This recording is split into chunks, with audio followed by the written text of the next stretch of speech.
Some of the senators were pleased that the Maharlika Investment Corporation is using its funds for investments. Senator Juan Miguel Zubiri welcomes the move to purchase 20% of the shares of the National Grid Corporation of the Philippines, or NGCP. According to Zubiri, it is a good investment not just in terms of profitability, but in defense and security as well. For Senator Sherwin Gatchalian, this development highlights the opportunity and partnerships between the public and the private sector. Meanwhile, Senator J.V. Ejercito is hoping the government can acquire 40% of the shares of the State Grid Corporation. So may mata na ang gobyerno ngayon sa loob ng NGCP.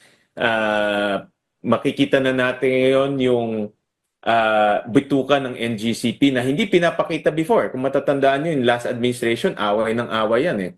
No, umabot pa nga sa mga pagbanta ng paghahabla. So, madugo yung naging relasyon between government and NGCP, especially during the last administration. So ngayon, meron na tayong mata doon. Alam na natin kung anong nangyari at pwede na natin i-pressure sila na mag-invest.